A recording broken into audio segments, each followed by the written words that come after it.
Para continuar nuestra historia de piratas nos hemos venido a La Mancha. A 300 kilómetros de la costa y a orillas de Despeñaperros se encuentra el Viso del Marqués.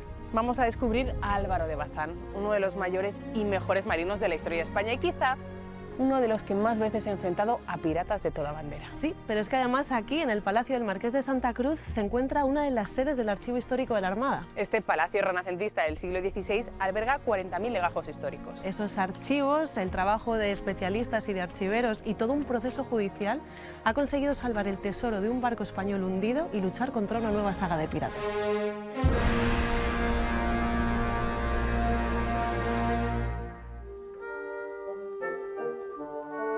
Hola, Fran.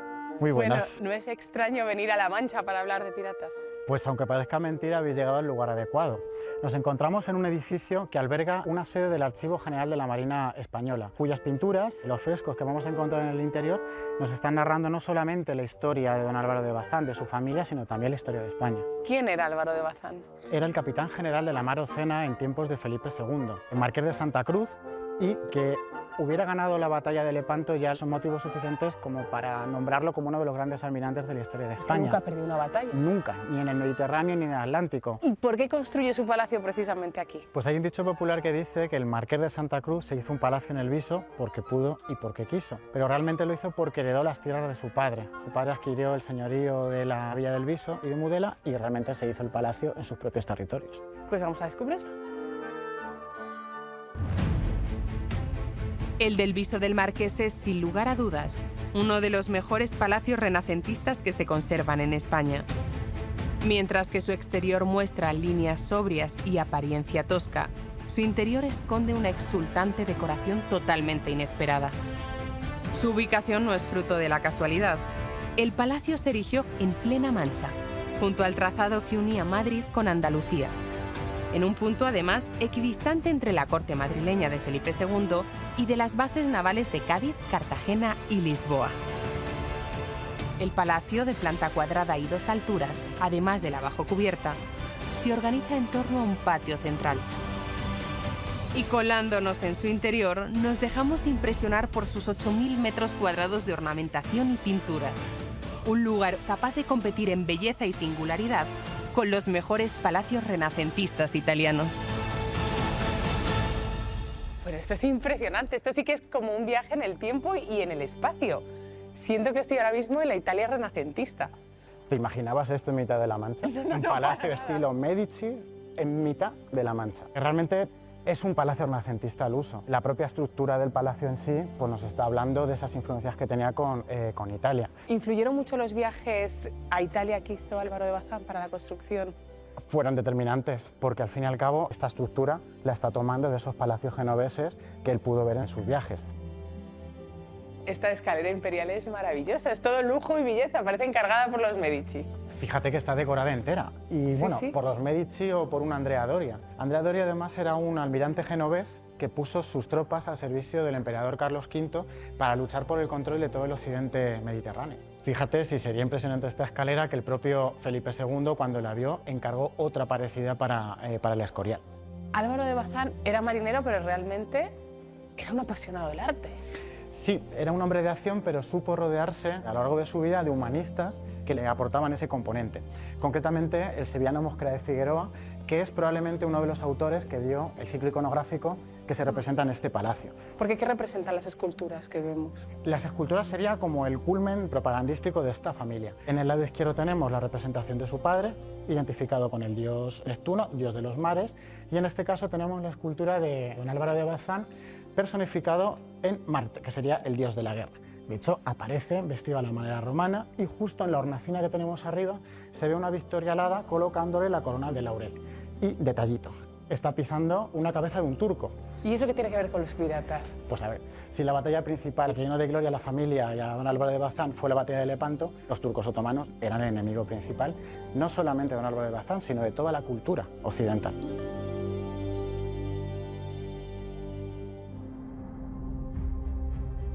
Hola Pilar. Hola Leo, ¿cómo estás? Muy bien. Bueno, cuéntame cómo llega a convertirse este impresionante palacio renacentista en el Archivo de la Marina. El Archivo de la Marina ha estado siempre vinculado al propio Ministerio de Marina en Madrid. Lo que pasa es que el archivo crece, se saturan los depósitos y hay que buscar una solución. Ahí entra la figura del artífice de la creación de este archivo, el almirante Julio Guillén Tato, que llega a un acuerdo con los marqueses de Santa Cruz para alquilar su edificio. Y se firma por 1 peseta al año. ¿Una peseta? 1 peseta al año. Y no vale cualquier peseta. Tiene que ser 1 peseta del año 53, que es en la que figura el retrato del marqués de Santa Cruz. Claro, ¿y cómo se puede llevar a cabo desde la Armada ese pago de ese contrato con una moneda que ya no está en vigor? Pues hubo que hacer acopio de suficientes monedas, porque el contrato va a tener vigor durante 90 años. ¿Y podemos ver esa famosa peseta, cómo es? Aquí la tienes, el retrato de Álvaro de Bazán. Ahí está. Es un hombre de mar, un guerrero extraordinario y de alguna manera la Armada rinde homenaje al marino. Poniéndole en el billete de peseta.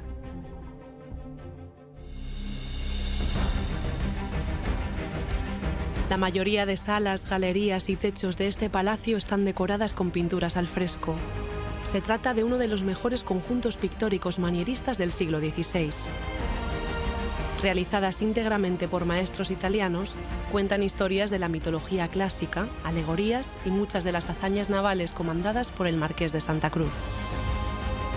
Observamos la perfecta simetría del conjunto, los 2 tramos de escaleras articulando el espacio, cubiertas con bóveda de cañón que buscan la simetría. Las esculturas de la escalera, su tamaño, ubicación e iluminación acentúan la retórica de la imagen de poder del marqués y su linaje.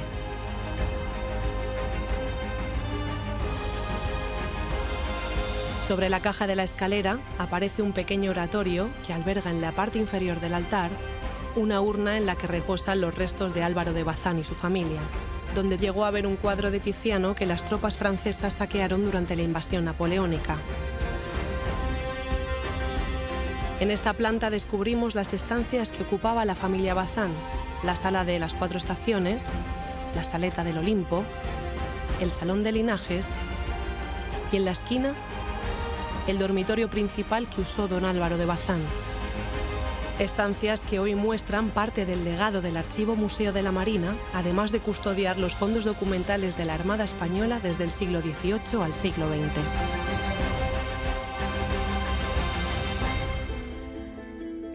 Estamos en las estancias privadas de Álvaro de Bazán. Sí, esta es la parte privada del palacio. La batalla de Lepanto fue realmente importante. Se enfrentaban, por un lado, la Armada del Imperio Otomano y del otro una coalición católica organizada por Pío V llamada la Liga Santa. Fue tan importante y tan épica que hasta Cervantes ha escrito sobre ella. Sí, de hecho él es apodado el Marco de Lepanto porque sufrió una herida durante esa batalla. Y sí que nos tenemos que poner un poquito épicos. Imagínate la mañana del 7 de octubre de 1570. 400 barcos, 2 credos, el cristianismo contra el islam. Y al frente de las tropas cristianas, don Álvaro de Bazán, junto con don Juan de Austria, el hermano de Felipe II. Y no se estaban enfrentando a cualquier enemigo, era el Imperio Otomano. Por lo tanto, la batalla fue encarnizada. Lo que está claro es que la participación de don Álvaro de Bazán en la batalla de Lepanto fue crucial.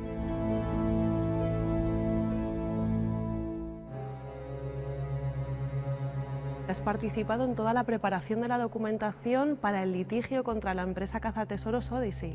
Así es, cuando se descubre este caso, el Ministerio de Cultura tiene que ponerse en contacto con la Armada para documentar lo fundamental, que es un buque de Estado y que en el momento del hundimiento se hallaba en una misión oficial. Aquí está toda esa documentación. Se sacaron más de 130 expedientes con todo el historial del buque, desde que se construye en un arsenal español en La Habana, los mandos que ha tenido, las relaciones de las dotaciones, las misiones que ha tenido bélicas o de transporte de personalidades, y especialmente hubo que documentar la última misión. ¿Y de qué barco español se trataba? Se trataba de una fragata de guerra, la fragata Nuestra Señora de las Mercedes, un buque de Estado que hizo su última comisión en 1802. Tenía la misión de transportar caudales de particulares y de hacienda real, y es interceptada por una división inglesa. ¿Y qué nivel de precisión tienen estas empresas cazatesoros para saber que esos pecios tienen valor y por tanto, intentar interceptarlas? A ver, son empresas muy potentes económicamente, tienen tecnología avanzada para prospecciones marítimas y tienen la capacidad de contratar historiadores, documentalistas, que hacen la labor que hicieron, por ejemplo, en el Archivo General de Indias, y aquí estuvieron esos documentalistas en el propio Archivo de la Marina investigando para sacar documentación sobre partes de campaña, el momento del hundimiento, la posición del hundimiento. O sea que cuando vinieron aquí al archivo entiendo que lo que afirmaban es que estaban investigando, pero no de ninguna manera intentando llevarse un material. A ver, digamos. nosotros tenemos ya el olfato de saber cuándo vienen empresas cazatesoros, porque solo están interesados en naufragios. Lo que pasa es que el acceso a los archivos españoles es libre y gratuito. Pues ya que el acceso al archivo es libre, nosotros vamos a ver también esos documentos, ¿te parece? Muy bien, claro que sí. Vamos. Las paredes de este salón de honor están decoradas con arquitecturas fingidas, trampantojos y paisajes ideales que crean sensación de continuidad, como si estuviera abierto a un idílico jardín. Bajo el salón se encuentra el zaguán del palacio, presidido por un gran fresco del dios Neptuno cabalgando sobre las olas. Alegorías claras a que el palacio perteneció a un hombre de mar.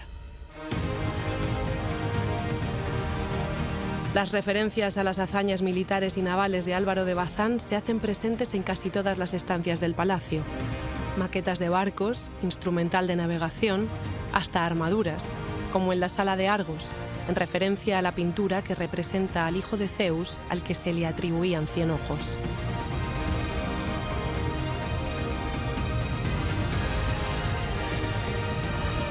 Volamos hasta la sala que custodia los valiosos documentos de la historia de la Marina, algunos de ellos determinantes para proteger nuestro patrimonio marítimo.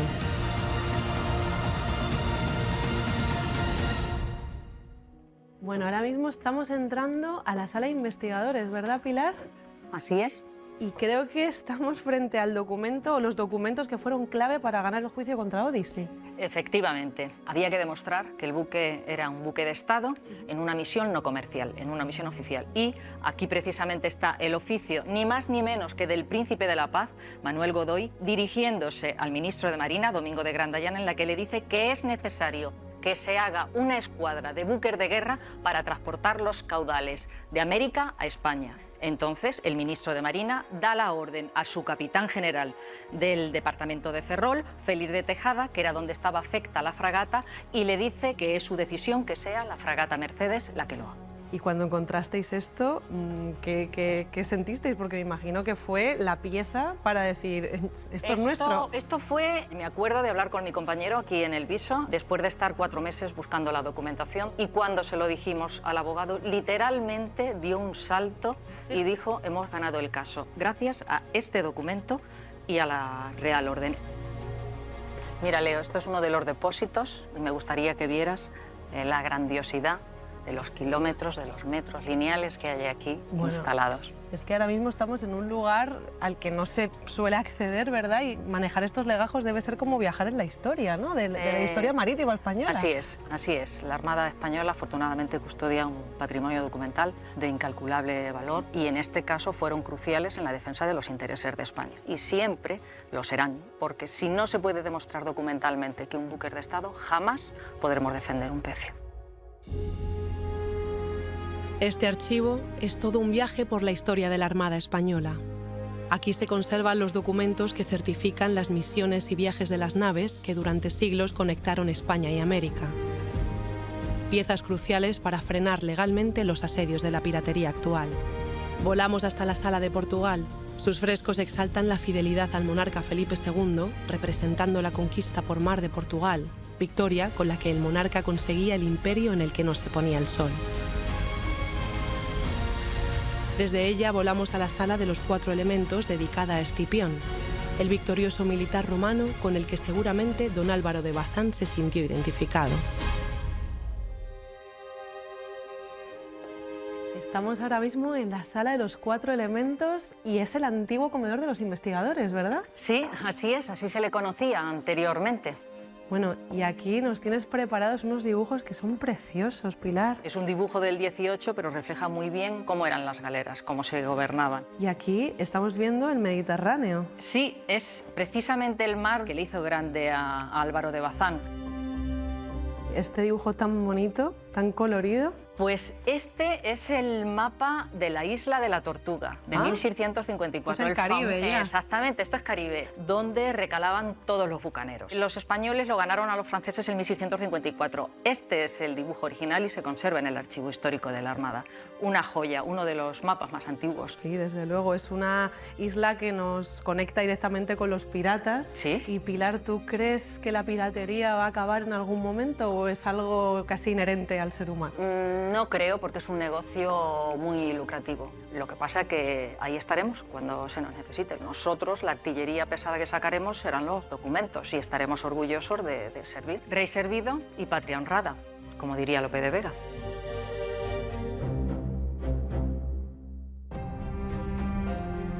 Piratas, corsarios y reinos se enfrentaron durante siglos por el dominio del Mediterráneo. Una lucha que fue la antesala de lo que sucedería en el Atlántico con las rutas abiertas a América, donde los piratas obtendrían sus mayores botines. Así hasta nuestros días, aunque los nuevos piratas hayan cambiado sus armas y naves por sofisticadas tecnologías de sondeo y potentes embarcaciones. Una historia de nunca acabar, mientras el mar siga siendo un tablero de tesoros, influencias y poder.